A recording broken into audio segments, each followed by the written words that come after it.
Pumunta kami sa probinsya ng Samar noong 1984. Linang na linang pa talaga yung location, unlike ngayon na nagkaroon na ng malaking progress. Nagstay kami doon sa isang rest house at alam ng mga taga doon na Manileño kami. Father ko lang talaga ang tubong Samar kasi doon siya pinanganak at doon lumaki pero nakapag-asawa at nagkapamilya na sa Manila. Lagi kaming pumupunta sa beach kahit gabi na. Nagkukwentuhan lang kami kasama ang mga kaibigan naming taga Manila din. May mga naririnig kaming ungol ng baboy pero iniisip na lang namin na may nag-aalaga siguro ang baboy doon malapit sa amin. Sinabihan kami ng father ko na huwag masyadong magpagabi kasi nga delikado at baka nga daw may ma-encounter pa kaming aswang. Syempre taga Manila kami kaya sinabi ko sa tatay ko na hindi na uso yun. Besides, marami naman tao doon sa beach na nagpapahangin din naman. Nung third day namin, pumunta uli kami sa beach. Kwentuhan. Di naman namin napansin na alauna na pala ng madaling araw at pagtingin namin sa paligid, wala nang katao-tao kundi kami lang. Sabi ko sa mga kasama ko na umuwi na kami pero ayaw pa nung mga kaibigan ko at kapatid ko. Hindi nagtagal, may isang malaking baboy na may mga pulang mata ang sumugod sa amin. Akala namin baboy damo lang. Napatakbo kami sa takot. Habang tumatakbo kami, may narinig pa kaming tunog ng malaking ibon. Pagtingin namin, isang aswang. Halos mamatay kami sa takot. Buti na lang malapit-lapit na yung bahay namin at inaabangan kami ng father ko sa pintuan. Nagulat yung dad ko kasi nagsisitakbuhan na kami. Kinuha na lang niya yung nakahanda niyang spear laban sa mga aswang. Nung nakita nung aswang yung dad ko na may hawak na spear, nilubayan na kami nung aswang pati na rin yung baboy.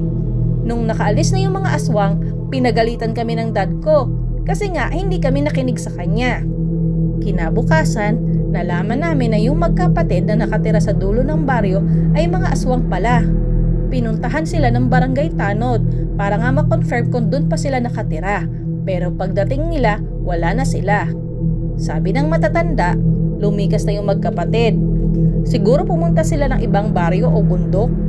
Nung hapon din yun, bumiyahe na kami pabalik ng Manila kasi nga natakot din yung father ko na baka may masamang mangyari pa sa amin.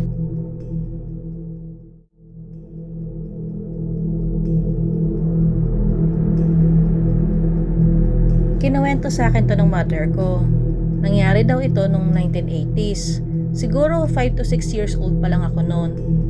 Nakatira kami sa isang apartment sa Mandaluyong, sa second floor ng isang building. Yung family ko nasa isang kwarto natutulog at yung dalawang maid naman namin natutulog naman sa kabilang kwarto. Ang negosyo namin ay isang restaurant na located sa ibaba lang ng apartment namin. Isa naming maid ay all-around maid sa bahay, samantalang yung pangalawang maid ay tagalinis ng restaurant. Since laging busy si mama sa commissary na located sa other street, kailangan niya akong iwan sa bahay most of the time.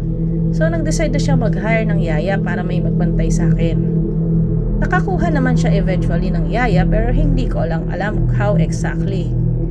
Nagustuhan naman niya yung bagong yaya kasi tahimik at hindi mahilig maglabas-labas. Pagkatapos ng ilang linggo, napansin ni mama yung dalawang maid na laging haggard. Isang araw nag-day off yung bago kong yaya. Tinanong ni mama yung dalawang maid kung bakit parang lagi silang pagod. Nung una naalangan pa silang sabihin ang totoo pero pinilit sila ni mama. Ang sabi nila, di daw sila makatulog ng maayos kasi gawa ng bagong yaya. Palagay nila, siya ay isang aswang. Yung isa naming maid natutulog na may katabing walis at yung isa naman ay may nakatabing kutsilyo sa ilalim ng unan. Although nakaranas na ng kulam ang mother ko, hindi pa rin siya naniwala sa dalawang maid. Pero she remained open-minded. Sinabi din ng dalawang maid na tuwing Friday, iniiwasan ng yaya yung walis at hindi rin kumakain ng bawang during certain days. Ayaw na ayaw din ng yaya ang mga sharp objects. Lagi din daw tumatambay sa extended terrace yung yaya namin tuwing full moon. Napansin din nila na baliktad ang mga mata nito. Isang gabing bilog ang buwan, kumatok yung dalawang maid sa kwarto namin at hinahanap yung mama ko. Pabulong nilang sinabi sa mama ko na puntahan nila yung bintana na malapit sa extended terrace para siya mismo ang makakita sa aswang. So pumunta nga sila sa bintana kung saan nila pwedeng silipin yung extended na patio. Nakita ng mama ko yung yaya ko. Nakasquat sa terrace at magulo ang buhok. Ang itsura nga niya parang nga sa isang aswang. Doon na na-convince ang mother ko, so gumawa siya ng excuse para pagbakasyonin ang bago naming yaya. Binigyan niya ito ng 3 months advance. Sinabi ng mother ko na kailangan namin pumunta ng United States. Tahimik lang siyang umalis.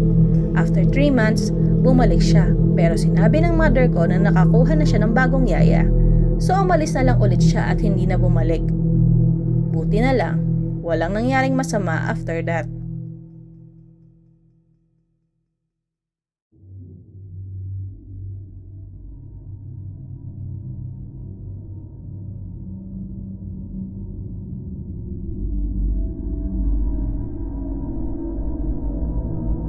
Bumisita ako sa tita ko sa napakalayong probinsya. Although may kumakalat na chismis na isa daw siyang aswang, hindi naman ako basta-basta naniniwala. Pero nung nagstay na ako doon, napansin ko na nagluluto siya ng food separately. Iba yung food na niluluto niya para sa kanya at iba naman yung para sa akin. Kahit gusto ko nang kainin yung pagkain niya kasing mabango nga, ayaw niyang ipakain sa akin dahil para lang daw sa kanya yun. Di na ako nakipagtalo. Sinabi din ng tita ko na hinaharas daw siya ng mga kapitbahay niya at tinanong ko siya kung ba't niya nasabi yung kasi wala naman ako napapansing kapitbahay niya na lumalapit sa kanya. Ang sabi ng tita ko kasi tinatapunan daw siya ng alimango sa ilalim ng kanyang kubo. Ay may phobia daw siya sa alimango.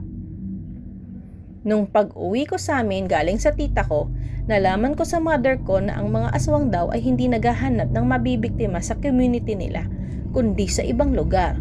Nagluluto daw talaga sila ng pagkain nila at hindi nila ito sinishare sa mga hindi aswang. Pinagluluto na lang nila ng ibang putahe ang bisita nila. Ito ang isa pa. Ang mga alimango daw ang isa sa mga kinatatakutan ng mga aswang.